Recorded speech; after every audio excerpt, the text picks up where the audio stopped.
మా మామగారు మా వారు మా నాన్నగారు మా అమ్మగారును. లక్ష్మి లక్ష్మి బాగున్నావా? ఏమిటమ్మా ఇది ఇలా చెప్పా చేయకుండా వచ్చేసావు? మేమంతా ఎంత కంగారు పడ్డామో తెలుసా? పడతారు ఈ పలకరింపులు పరామర్శల తర్వాత. ఏమిటమ్మా ఈ లాయర్లు ఏమిటి, నోటీసులు ఏమిటి? ఏదో చిన్నవాళ్ళు ప్రేమించుకున్నారు కదా అని పెళ్లి చేస్తే ఈ పిచ్చి వేషాలు ఏమిటి?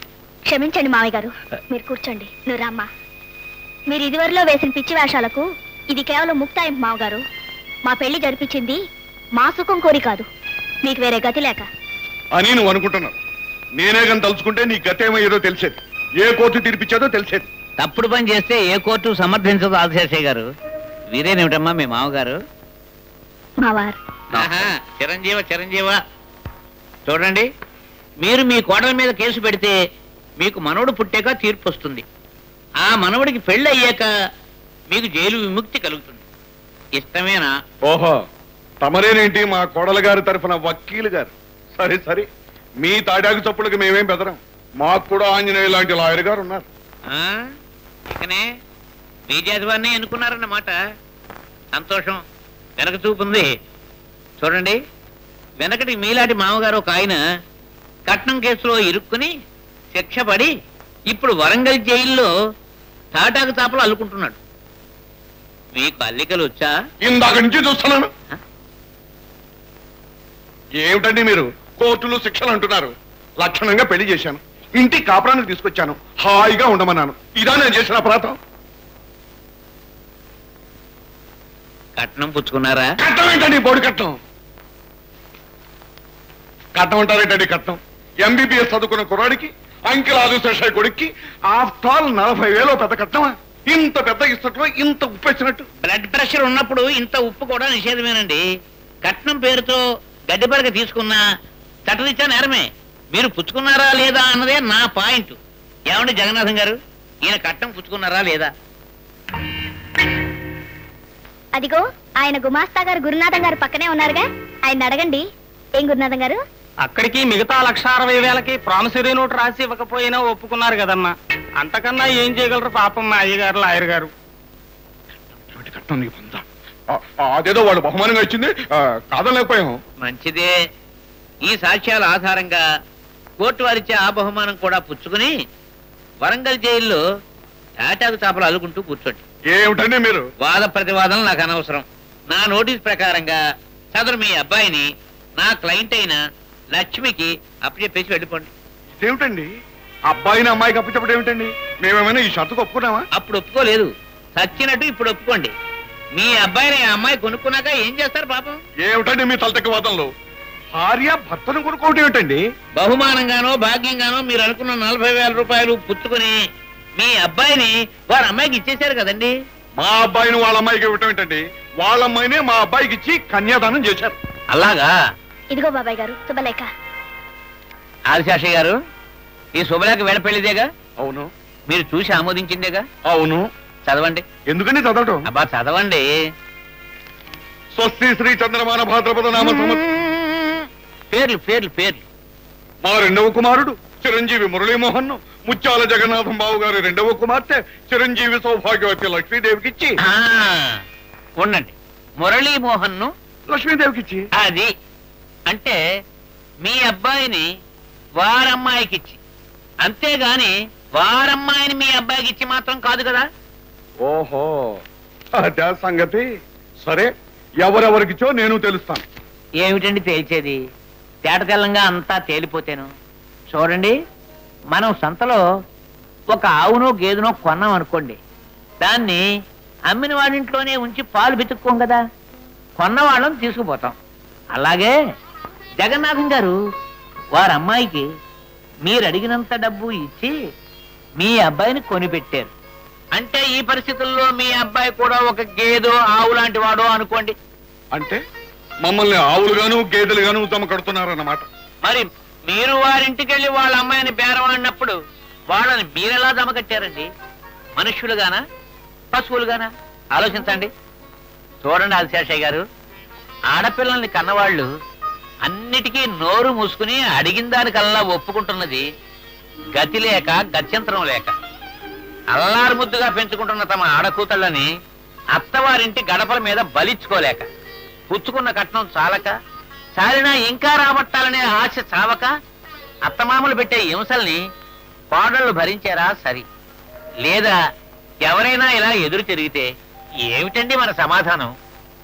ఇక్కడ ఏర్పాట్లన్నీ పూర్తయినట్లా బాబు, ఇక వధువర్లను తీసుకురావచ్చు. అలాగే సార్, నేను వెళ్ళి వాళ్ళందరినీ తీసుకుని వస్తాను సార్. అలా బెల్లం కొట్టిన రాయిలాగా నిలబడతావేరా? అసలు ఇక్కడ ఏం జరుగుతుందో నీకు అర్థమవుతుందా? ఇది వరకు కొంత అర్థమైంది, ఇప్పుడు పూర్తిగా అర్థమైంది. నీ కడుపును పుట్టిన పుణ్యానికి, ఇలా 40,000కి అమ్ముడుపోయిన పాపానికి ఇక్కడే ఉండి నా పెళ్ళానికి సేవ చేసుకుంటూ తరిస్తా. నువ్వు వెళ్ళరా. తరిస్తాను, వెళ్ళరమ్మంటున్నారు బాబు. విన్నాం. సరే, వెన్నెముక లేని వ్యథలాగా బ్రతుకుతానన్న వాడికి ఎవడేం చేయగలడు? ఒరేయ్, వాడురా, పెద్దవాడురా, మణిపూస. అవును బాబు, పూస. గురునాథం వచ్చాయి. చెత్తం. మమ్మల్ని దీవించండి సార్. చిరంజీవ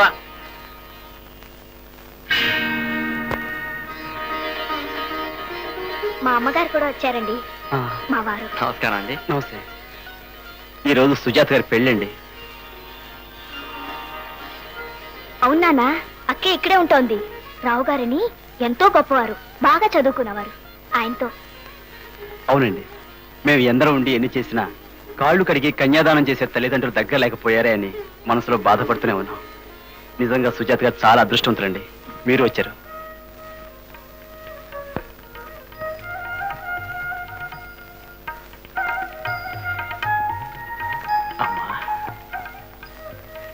జగన్నాథం గారు, అమ్మాయికి సంబంధం చూసింది ఎవరనుకున్నారు? మూర్తి.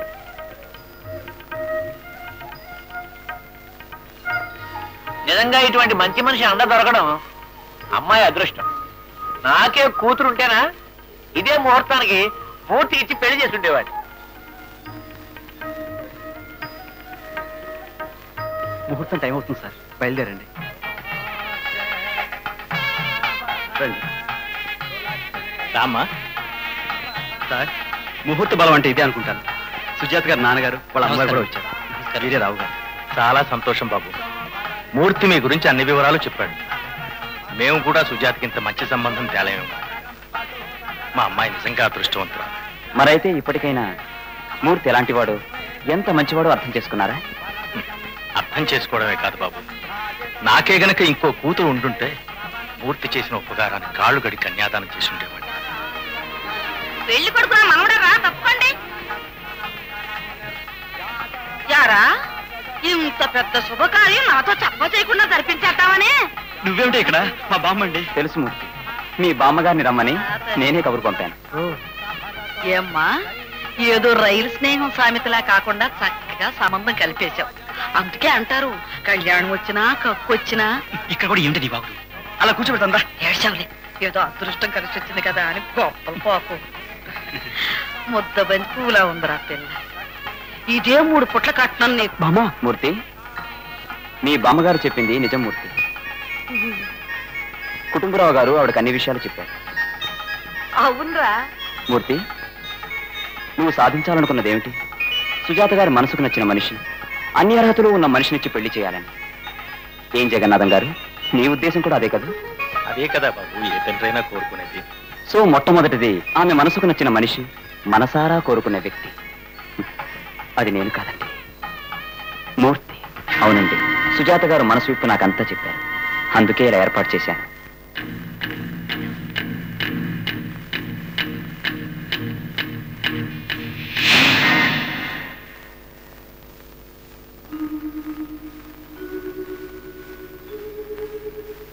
నమస్కారం మావగారు. మామగారా? సంవత్సరం కిందట భర్త పోయాడంటున్నారు. మరి కొన్ని సంవత్సరాల కిందట భర్తలు పోయిన వాళ్ళు ఎంతమంది ఉన్నారు? మరి వారికి ముందు ప్రాముఖ్యత ఇవ్వాలి కదా.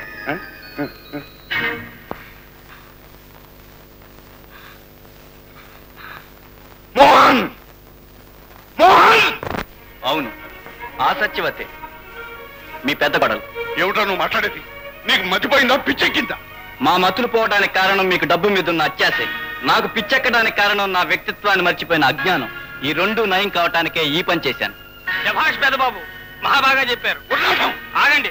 కన్న తల్లిని గోమాతని పూజించే ఈ దేశంలో వరకట్నాల మహమ్మారికి ఎందరో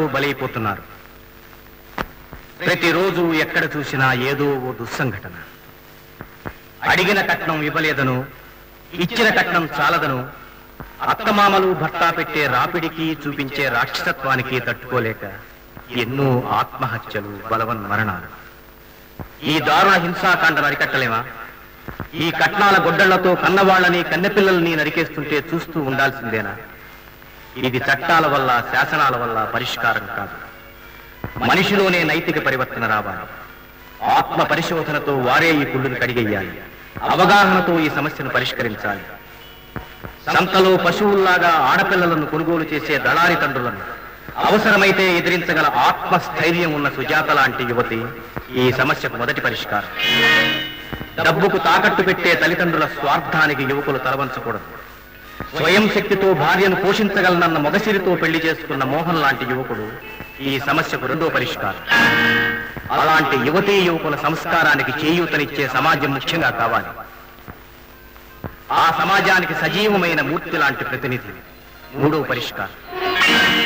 రేపటి మన తల్లుల్ని ఈవేళ కట్నాల పేరుతో చిత్రహింసల పాలు చేయకూడదు. ఈ దేశంలో ఆడపిల్లగా పుట్టడం పాపమని ఏ తల్లి చెల్లి కన్నీరు కార్చకూడదు. ఈ కనువిప్పుకు ఈ చిత్రం దోహదం కావాలని మా ఆశ. 100 ఏళ్ల పచ్చటి జీవితానికి ఈ చిత్రం నాంది పలకాలని మా ఆకాంక్ష. ఈనాటి యువతీ యువకుల మానసికమైన పరివర్తనకి ఇది శుభాహ్వానం.